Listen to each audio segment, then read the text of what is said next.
Bonjour à tout le monde, nouvelle vidéo électrocodeur. Aujourd'hui, on va utiliser le module de température et humidité DHT11 avec notre carte STM32.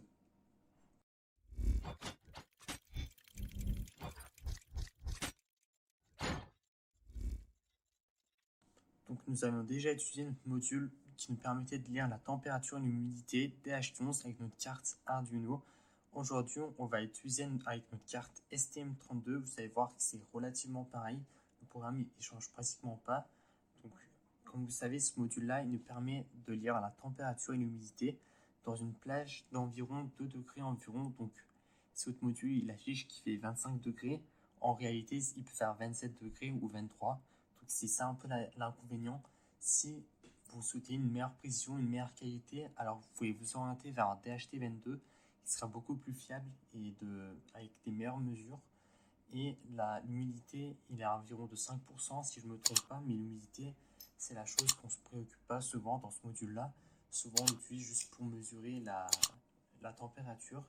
Donc, je vais commencer à passer au câblage. Donc, dans mon cas, celui qui est à droite, c'est le moins. Donc, je vais le relier au moins de ma carte.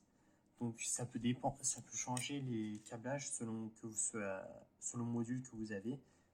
Ensuite, celui qui est au milieu, c'est le plus, donc je le connecte au 3,3 volts, puisque une carte fonctionne en 3,3 volts. Ensuite, le câble de signal, je vais le relier à la pin PA0. Donc, le câblage est terminé. Comme vous avez vu, c'était super simple. Donc, maintenant que notre ST-Link est connecté, on va pouvoir passer au programme. Donc, maintenant, on va passer au programme. Niveau programme, c'est pas très compliqué. Vous allez voir.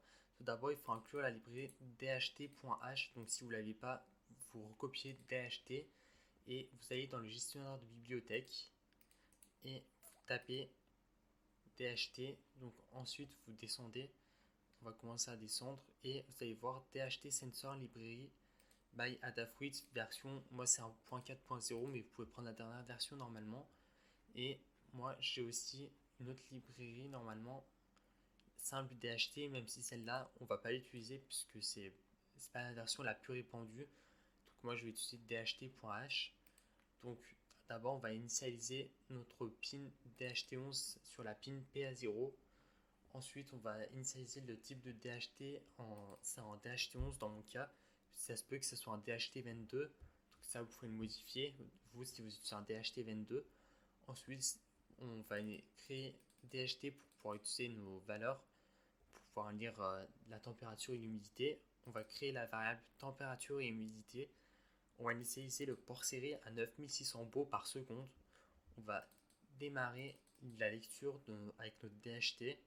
On va commencer à enregistrer la température sur la variable temp et l'humidité sur la variable hum.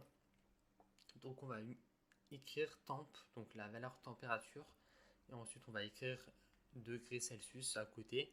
On va sauter une ligne et on va écrire humidité et on va écrire le pourcentage et chaque seconde on va relire la valeur et l'afficher. Donc là vous faites type de carte pour sélectionner votre carte. Donc moi c'est la carte STM32 F103. On choisit le bon variant, la bonne méthode d'envoi. Moi j'envoie avec mon ST-Link. Le port on n'aura pas, donc on fait téléverser. Donc maintenant on commence à envoyer le programme. Donc le programme là normalement il a terminé de s'envoyer. Là on va juste attendre que cette barre disparaisse et que Waiting for TTY device disparaisse aussi. Et on va pouvoir connecter notre câble. On va pouvoir débrancher notre ST-Link et on va pouvoir lire les valeurs grâce à notre câble micro USB. Donc là normalement je peux débrancher puisque le programme en réalité s'est envoyé.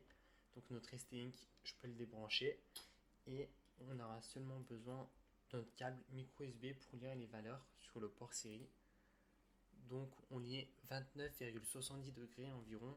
Ça se peut qu'en fait en réalité là il fasse 31 degrés ou 27 degrés, mais normalement il est quand même assez proche et assez juste au niveau des valeurs, et c'est environ 54% d'humidité. Si je commence à le réchauffer avec mes doigts, vous allez voir que on a bientôt 95% d'humidité et là on a 29-30 degrés. Donc là si je continue il va augmenter jusqu'à 31 normalement, mais là c'était pour montrer comment est-ce qu'on utilise ce module. Et là normalement pouvez utiliser ce module avec votre carte STM32.